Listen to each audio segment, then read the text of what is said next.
Welcome back to All In. I'm your host, Rick Jordan. Today, I have an amazing guest, Matt Rosenthal. What's shaking, buddy? What's up? Hey. Awesome. I'm excited to have you on because you're a cybersecurity expert just like me. And, I see that you're listed in your title, company, whatever. Don't you love that field on our intake form? I do. As business/technology strategist. That's fantastic because we're going to have some good conversation. We started pre-show and producer said, shut up and get moving on to the show because this is good things already. So let's pick it up there. We were rolling. Yeah, we were. Great conversation, man. Right on. We were talking about entrepreneurship and how you and I are not the tech guys that like to stare at screens all day long. We sort of transitioned over the dark side, or maybe we always were dark siders to begin with, into just networking and connecting with people because that's what to me, and I'm sure most of what technology really is about. Technology is just a tool to enable human beings, to enable people. Yeah, totally. It really is. It's like if you really understand what it can do for you, it can like 10x everything that you're doing. Just don't fear it. Like totally embrace it and realize what it can really do for you. Yeah, for sure. We also were talking about how you were the guy, again, similar to me, how technology, we could do it, right? We could do the tech stuff. But then you transitioned away from that. What was that shift look like for you? I think I was always away from it. I fell into IT. It wasn't like I wanted to be a cop. No joke. I blew out my chest dude. Bench pressing. Yeah. I'm missing like half my chest from bench pressing like 25 years ago, and I kind of changed that trajectory. So I was like, what am I going to do? Dude, that's not on your bio anywhere. What the hell?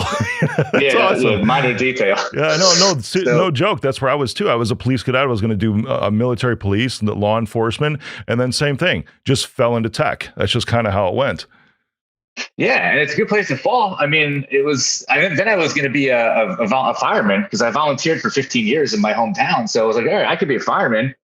And I fell into this stuff. And I'm telling you, I didn't know, this is back in 98, 99. I didn't know anything. Like I didn't know a single thing about computers. And I was given an opportunity at the World Trade Center at Deutsche Bank. Friends of mine had a contract there and I just fell into it. But even when I was coming up and teaching myself and like being that techie tech, it never really felt like what I wanted to do. Like there was always this other like thing where I just would connect with the end users or the customers, and I would spend more time with the chit chatting and getting to know them and feeling good. And I was always able to do the work, but it never came easy. What came easy was seeing the bigger picture and seeing what other people don't see and didn't see. And so naturally, when I had the opportunity to transition out of, I was in corporate America. I had a pretty good job at a multi-billion-dollar company running IT in New York City. When I had the opportunity to kind of depart from that and go on my own path, it was scary as hell. But I did it. I just was like, I don't want to be in a cage. Like, I don't want to be working for other people. I don't want to just be this techie tech guy following this path that you're supposed to follow. And so I left and I felt this freedom, this like, sort of like, wow, now I can do whatever I want. And I discovered all along I was technical, but I was really an entrepreneur and I didn't know it. And that began the path of the world that we're in now. But it just didn't feel right. It never felt right. Yeah. I swear. It felt like I was doing something for a paycheck. For sure. Yeah, exactly. I was saying, I swear we're doppelgangers, at least as far as mindset goes. And there's a lot of, I've talked about this a little bit before, but I think that there's going to be a lot of coronapreneurs, especially in the tech industry. Like, I haven't heard that. That's a good term. I coined it a little while ago. I think it was on a previous episode, but especially in tech, because what do techs do? I mean, for you and I got to write that down. I'm going to buy that domain. Yeah, go for it. Coronapreneur. I'll sell it to you for $100,000. Awesome. I love it. I think my people bought the domain already, so we're good. Yeah. Yeah. But looking at how tech people branch out, or start off on their own most of the time. And this was the same case with me. I don't know what your opportunity looked like, but I was laid off. I had been doing tech and then I moved into sales and wrote a sales playbook for Best Buy after graduating through Geek Squad. But before that, I worked with Merrill Lynch. I mean, enterprise level stuff, similar to what you're talking about when you're in New York and how you were brought up or cut your teeth in the tech field. I was doing the same thing, but I always loved interacting with the people more than anything else. And I was finally pushed out, even though I knew in my heart that it's, like deep down, it just didn't sit right what I was doing, because I felt like I was meant for more. And I felt like I needed to be running something and building something to where I could impact people that are working for me, rather than trying to just build up somebody else who I'm working for. That was something that just always didn't sit right with me either. The whole paycheck thing. I hated receiving the paycheck because it was limiting, but I love now writing the paychecks because I see it as fulfilling. I mean, fulfilling is like an understatement. It's like I actually stop to think on a regular basis about how grateful I am that although I worked my butt off for 20 years to get things to where they are, I have the opportunity now to actually sign that paycheck. And it's, there's people that are my employees, but they're my work family, they're my team. But it's them, it's their children, it's their spouses who we're able to provide not just income, but that income gives them a place to live. It gives them the money in their pocket. It gives them medical insurance. What we do is very powerful, and it's important that there's small businesses and there's entrepreneurs, because we actually create. It's true. We're creators. We're creative thinkers. We don't just create jobs. We create the ideas that in and of itself is the company that allows the job to even exist. Like, we literally create. Signing that paycheck is a reminder. You don't really sign the paychecks, by the way, do you? No. You click a button. Actually, I don't. It used to be clicking a button. I don't know. My bookkeeper does. But, For sure. But that there's a gratefulness that we people like you and I do. I'm sure we share it. That, wow, it's so cool that we started with nothing. We built something, and we're able to actually impact other people's lives, namely our work families. I love that. There's with IT people specifically, this is something that I see and something that I try to grapple with, right? Because you and I just went for it, right? We jumped in, and there was no, I went for it, man. Yeah, there was no looking back. It was I think my third episode ever, because we're in like 100 something now. My third episode ever was called Burn the Net.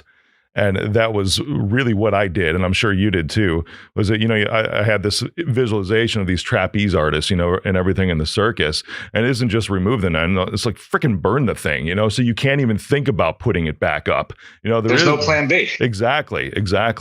And Tony Robbins puts it like this. He's like, just burn the boats. That's his thing. Burn the boats. There's no other way off the island. Schwarzenegger had one too that I watched. Well, his was, there's no plan B. You just go for it. Yeah. Plan A is the plan. Right on. I see. And make it work. I've seen IT people, and I'll call them IT people because you and I were IT people. We were IT people in corporations, at one point. We were those individuals. And they'll move out, whether it's, quitting, disagreements, whatever, or laid off, fired. A lot of them are fired in just whatever reason, because it's hard to understand our culture sometimes, I think, because we're quirky in that way. But then they shift into where they're running their own thing, right? And it might be like a 1 or 2 man shop. But that's where it stays. And some of them will even say, hey, you know what? I'm done doing this. I want to shift back into working for someone else because at least I had a steady paycheck at that point. Do you remember what it was like during that point where you're like, I'm jumping in and I'm not really making any money? What caused you to push through that phase? I'm a maniac, man. I have persistence and like commitment, and like I just knew what I wanted to do.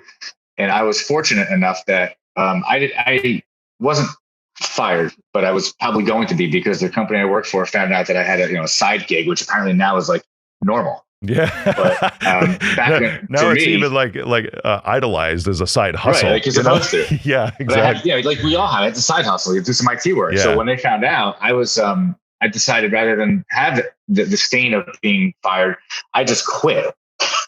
And I'm like, okay, now what? And I didn't know I was going to go into doing all this. I just kind of took me about a year or two to figure it out. But once I went, it was just me. I was working out in my basement in my house. It was just me. And I just was like, I'm going. And I know how to, I have a very corporate view and a small business view of things. I did make one more stop to answer your question. And I was a CFO for a multi-million-dollar company. And during that experience for 3.5 years, while I was still running my side business, which now I was making hundreds of thousands a year off the side business. And my new employer, who was a friend of mine from the firehouse, knew I had that. And he didn't care. He was like, look, do whatever you have to do. Just run my business as it needs to be run.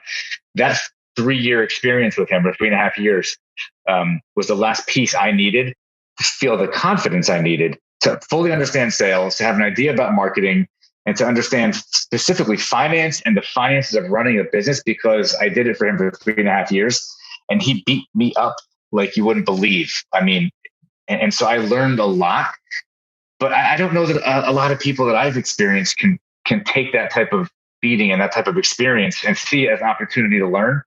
But when I finally turned to him and I'm like, his name is Chris. I'm like, Chris, I'd like to convert you to a customer. Have you be one of my clients, an IT client, and I'm going on my own. I've got enough business. I've got enough revenue coming in, reoccurring. I'm going on my own. And that was actually that was 3 years after I quit that job in the city. Then I went on my own. It was just me, man. It's scary. But the thing is, I just push through fear. Like I make a decision, I weigh the pros and the cons, and it's calculated. But I have a high threshold for mental and emotional and psychological pain. and you have to if you're an entrepreneur. And I had that. And I saw, again, this whole multi-year process of turning into what I became. I didn't know at the time that that's what I was doing to myself. I didn't realize I was molding this future version of myself. But the future version of myself at that then is who I am now. And you got it. I just pushed it. I pushed and pushed and pushed. It went from me then to my first employee, my second employee. Then I got an office with 2 little rooms. We had 4 or 5 of us squished into this one little room at one point, and we were using our own. We just kept going. I kept clawing and clawing. And here's the key to it all. I knew from the very beginning that I had to begin with the end in mind. Now, I don't know what the end is yet, but I do know maybe I sell it. Maybe I keep acquiring other companies because that's how I've grown.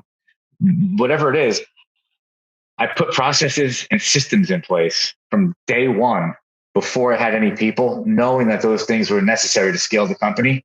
And what I have now is I have something that's actually franchisable if I wanted to.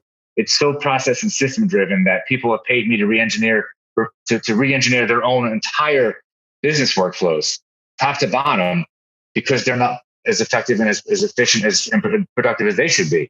I did that from the very first day. And so I was scared, but I also knew that I knew what I was capable of. And that comes from your heart and your soul. I knew what I was capable of because I know that I'll work harder than anybody else around me. I always have. Right on. And that's what it is. I love that. If I failed, I fail. I do it. I could always go get a job in the city again. And For I knew sure. that. Dude, I don't know about you, but I think it's pretty awesome to fail. I mean, afterwards, when you're looking in hindsight, it's pretty awesome. But of course, there's a lot of suck when you're going through it in the moment. But falling on your face and getting beat up, I think it's something that every entrepreneur needs. And I don't think you truly are an entrepreneur unless you go through that fire. And that's where times. What you said times 100, man. Yeah. You have to. And the thing is, even with what's going on now, as terrible as what's going on the past year is, business wise, it's shaking out the weak hands.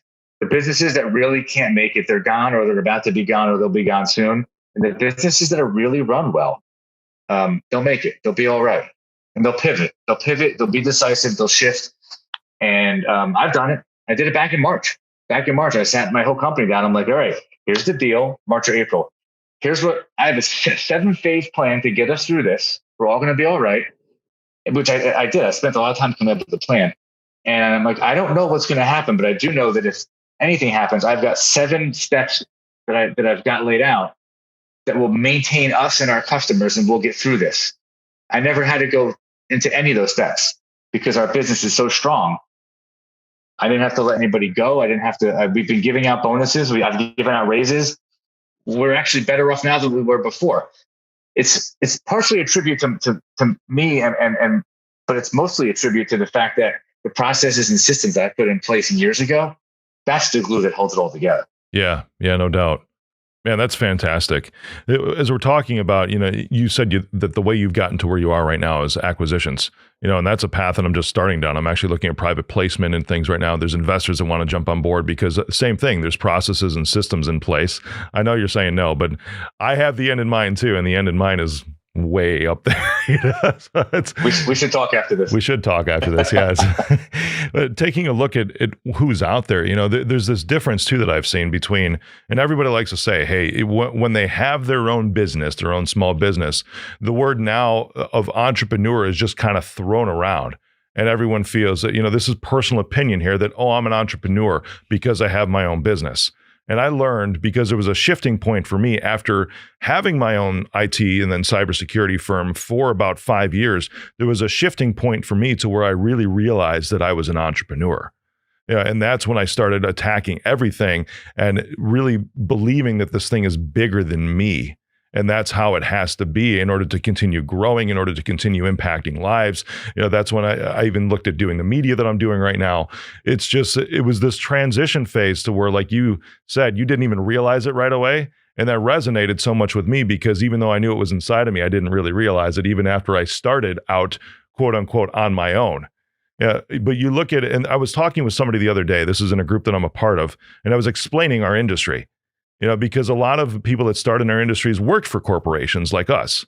And then they shifted over and started their own gig. It could have been a side hustle that turned into something else. They could have been, doing Wi-Fi networks in a home or something like, hey, I can do this at a business too and make some more money. That's cool. That's great. But then that's kind of where they stay, and really he came up with the phrase like, oh, so most are really like owner operators.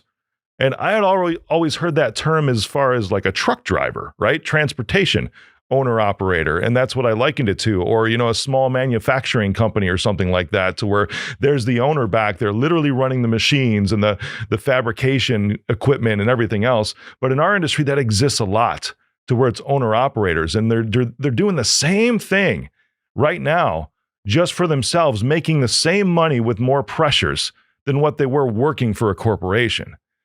I don't know how you see that, but I see that as kind of being tragic. It's like either jump all in with both feet, or it's okay, take the pressures off, because there's a hell of a lot of pressures in doing what we do and just work for somebody else. How do you feel about that? It is tragic, and I totally agree with you. I mean, to me, it's like 95% of our industry, barring like the huge companies that are that are buying up people like us. Like there's those, but the small medium businesses, it is tragic. It's almost everybody that I come across in our market in general. And it's funny because the cream does rise to the top. And so it could be that people like you and I, it's not that there's anything wrong with those owner operators, but if they're satisfied, getting it to be into their 40s and 50s and maybe 60s and still dealing with the phone calls in the middle of the night and not being able to go on vacation and having to be on vacation with your family and you're sitting in front of your computer for the entire time and you can't break. I did all that, but there was always a vision to get out of that. The thing is, I've experienced people. I did a couple of deals over the past 5 years, and I've experienced 3 partners that came on, which are not they're no longer with me, but they came on because they wanted the bigger vision. They wanted what it is that I want, that I do, the vision that I see, and what I'm manifesting. But then when it actually came down to it, they were owner operators. They couldn't get their heads out of the business. They couldn't shift their mindset. They needed this ego-driven need to control and to be involved in every little thing because that's all they know, instead of doing their jobs, right? So ultimately, I had to buy them all out. They're all gone. It's just me again. And the reason for that, and I learned something very valuable, but the reason number one is because they have that mindset. I look at it as it's sad in a way because they'll never go any further than where they are today. Because their own mindset is in their way. It doesn't mean for them that it's bad. They may be perfectly content and accepting of that, and that's okay. That is very much okay. Yeah, I'm with you. It's totally okay. But my vision, and it sounds like your vision, is way bigger than that. So when you talk about a visionary, we just wired different. Like we are able to get out of the way of fear. We're not driven by the fear. We can pivot, we can be decisive, and we can make things happen, like doing deals to grow the company. The lesson I learned though out of all that is to be extremely, extremely careful, and frankly, to do DISC assessments, behavior assessments, personality assessments before partnering with anybody ever again, because those things do come up. If it's an owner operator mindset, it's not a person you want to partner with. It's not a deal you want to do. They're going to get in the way. unless they can really get behind you as the leader, as the visionary, right? There's a vision. If they can't get behind it, all they're going to do is be resistance. You're never going to be in a flow state. And you'll end up doing what I did, which is spending $400,000 in legal fees and going through 2 business divorces. Oh, However, God, yeah. That's all good. In the end, I've got a business that's still the vision I wanted. I've got a revenue that's still the vision I wanted. And it's still what I want it to be. And it's a growth mindset. It's a scalable mindset. It's really cool, actually. But yeah, it is tragic that they'll never see the successes that maybe you and I see financially, and certainly being able to help more people, more and more people. It's tragic in that way, but for them as individuals, they don't realize that they're stuck there. There's a lack of awareness. So if they're content in that spot, that's cool, because that could be all they would like in life, and that's perfectly okay too. Because let's say there's nothing wrong with it. Yeah, they've got the single family home, which is fantastic. And I'm not focusing this on material things, but they've got a family, nice kids, amazing kids, and that's what they want in life, and that's perfectly cool. The tragic part are the ones that feel that hole still, or that pressure, and be like, why did I ever start this to begin with? There's so many pressures that are involved in this, because now I have to deal with insurance concerns. Now I have to deal with more liabilities, especially in the cyber world. Now I can get sued for millions of dollars just because my client now blamed me for a breach that they just had and claimed negligence on my part. We carry that, man. We sleep with that. That's always there. Same here. And it's not cheap insurance, man. Yeah. And that's the thing, because you talk about 95% of our industry, I would venture to say that it's probably 80% of those 95% that are the owner operator types are not even carrying the proper insurance for this, because it's the same reason they're not growing. Yeah, right on. They're lacking. Listen, those deals I did that I was telling you about, we're describing the same person out there, and it is 85, 90, 95% of the industry. They are technicians who evolved into, hey, I got enough business, let me start a business. And hey, all right, now I'm running a business. And okay, great. That doesn't make you an entrepreneur, number one. And number two, just because you can run a business doesn't mean that you should be. You might even be somebody who started that. Maybe you should step aside, do what you're best at, which is do the IT, and hire a CEO to run your business. Which is also cool. That's awesome. COO. Yeah. Totally. That gives you the freedom you need. But the problem is with these owner operators that haven't evolved and become mature business owners, they don't get it. And it's unfortunate because nobody teaches us, in the immortal words of Robert Kiyosaki, they don't teach us that in school. Yeah, right on. Now, here's the straight truth out of everything we've just said, right? We've just pissed off about 50% of the people that are listening, which is great because we're telling them that they're stuck, where they're We want them to think. It's good. We're inspiring them to think, wait, is that me? Yeah, I feel you. And it's not bad that that's happened, but I do want to bring it back around because you and I live to uplift people too. And that's the thing. But one of the things that I fully believe in is that you need a mirror put in front of you first. I had to have that many times in my life, and I had to take a good, long, freaking hard look at that mirror to really accept what was going on. Because the only way you can move forward is actually really understanding truly where you're at right now. So if that's the case, serious. Right on. That's just the straight truth. And so I've had to have coaches and mentors in my life, even last night, a director who's on my board, because part of what we're doing this year is doing a Reg A offering for acquisitions, right? A public offering. And he's hitting me last night, and he's hitting me hard. I spent about 45 minutes with him last night. And at the end of it, I'm like, man, I needed that ass whooping. For real. Because he was just pounding away. We talked to the phone, but then he just kept hitting me with text message after text message last night. And I'm just looking at this and it's like, this is what I need, because this was the mirror in front of my face, just to say, hey, it was a deal. And he's like, this is not good. And here, and the last part, I can't remember what it was, but it was like, bro, I need a commitment. I don't need a screenshot of something. I need you to say, this is what you're going to do. This is a director, and he's also my fractional CFO. So it was both of those realms that he was looking into, and I was after them like, I appreciate you. That was my response. Thank you. Powerful. For real. Yeah, exactly. Because that's just a look at where I was, and that's never going to stop. So if you're running away from that as the owner operator and saying, you know what, I'm just going to keep drudging along here, spinning my wheels, you have to take a real look at where you're at. Is that where you want to be for the next 20 years? Because let's talk real numbers, Matt, for a sec. We're both into acquisitions. One just a couple of weeks ago, $1.8 million cybersecurity company. We'll call them an IT support company or an MSP because they really had not evolved completely, right? $1.8 million in revenue every year. And most would be like, because most of our industry does under $500,000 a year in revenue. That's just the case. That's a 95%. You know that. You see all the acquisition data. Exactly. So when I took a look at his EBITDA, because the valuation of a company, for those who are listening, is typically, most in our industry think, oh, it's recurring revenue with a multiple of that. Sort of, it's an okay bet, but not really. It's your EBITDA, your profitability, or you can call it seller discretionary earnings after you add back in what you're taking out as a seller, plus any perks like vehicles. Backs, right? Yeah, exactly. And those are big numbers. That's where the hidden money is. For sure. Absolutely it is. So when I'm looking at this, even with the add backs for SDE, for the seller discretionary earnings, they were sitting on a $1.8 million company at around $120K per year in seller discretionary earnings. Yeah. So you're talking like 7%. Yeah. And his asking price was $825,000. So he was looking at a touch. Yeah, it was still out of touch. It was 8x multiple, right? And I'm looking at this, I'm like, dude, you're really worth like $300K if. Yeah, because I was gonna, yes. Yeah, and that was the hard thing. And I'm taking a look, I'm like, where have you been? And this is the straight truth, the hard hitting stuff. What have you been doing the past 20 years? Because his thing was moving on to retirement.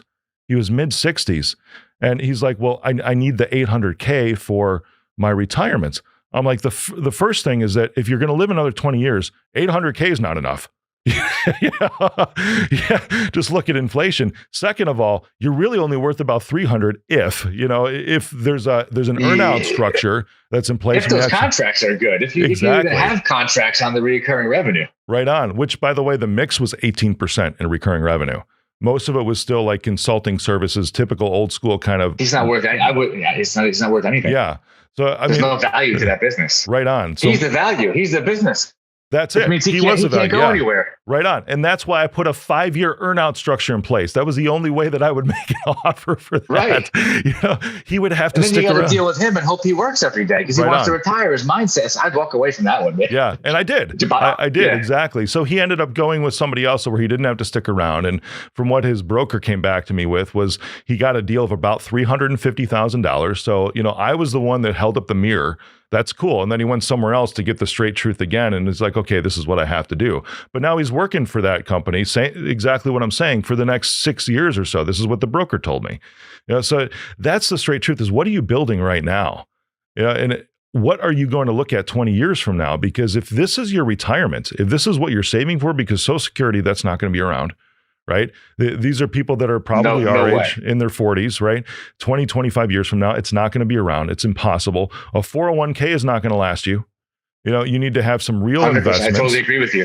You need to have some real. So if you're building this to sell at some point and exit, you need to go all in for this, or you need to go work for somebody else, someplace that can provide a pension, which almost don't exist anymore either. That's gone too. Yep. Or make wise investments. Otherwise, what's the choice of that if you're that owner operator?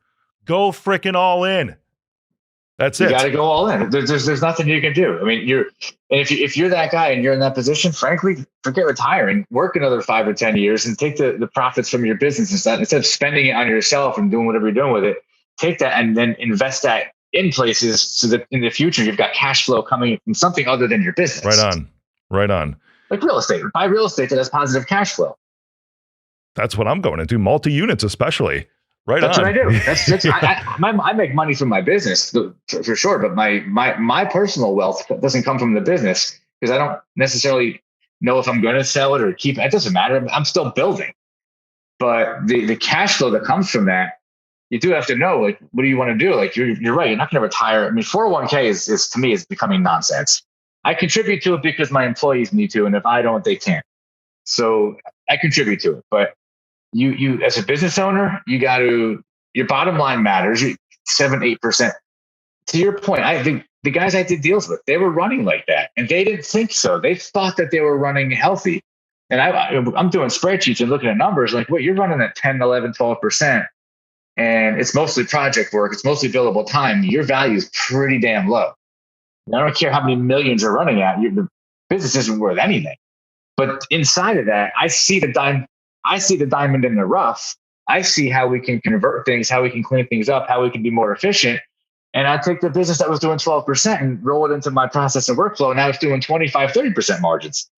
So they're out there, but those business owners, they never, my experience, they never actually come to grips with it, because it would cause them to question everything they've been doing for as long as they've been doing it, which requires you to have awareness, insight, and the ability to actually look in the mirror at yourself and say, holy shit, well, I've been doing this wrong. I could have been doing it different. And wow, I've left so much on the table. That's a big mind shift for people. It's a big mind shift. I'm excited about where we're going to go from here, because we're 30 minutes in and I don't know. Let's shift to some personal stuff. Is that cool? Because pardon my French, by the way. I whatever. Forgot people watching live. Yeah, I have to control myself here and there. I've gotten better at it, but there's times where it just flies too. Actually, you know what, dude? We're just going to end it there. Is that cool? We need to, because we've been hard hitting this and this episode is what this is going to be about. It's just a reality check. That's it. Reality check for everyone who's in our industry, and we want to help them. And this is the way that we can help them too, is saying, listen, here is what the current economic scenario is, both across the globe and also for you personally. This is what you have to take. So take this. And from here, I hope that everybody listening makes decisions, man, because there's a lot of hard-hitting decisions if you want to be a true entrepreneur. This is a time right now where in our business, aside from doing deals and M&A, you have to pivot, because the way we were operating and services we were delivering a year ago or two or three, it's done. Where we need to be now and going forward for the next, call it 1 to 3 years, it's the same but different. You have to recognize what you really need to be able to deliver to people: cybersecurity, cloud, and collaboration tools. You have to be able to deliver those well. You can't deliver everything. So pick what you're going to deliver and do a good job on and be the best at it. But don't spend this year fumbling around trying to figure it out, chasing your tail, saying I'm going to come up with a plan that you never sit down to put together, which takes an hour. Really lead your company, take it somewhere, know where you're going, and get behind it and have confidence that in yourself that you've got it figured out. And you could be wrong. And you know what? If you're wrong, pivot again. That's the beauty of it.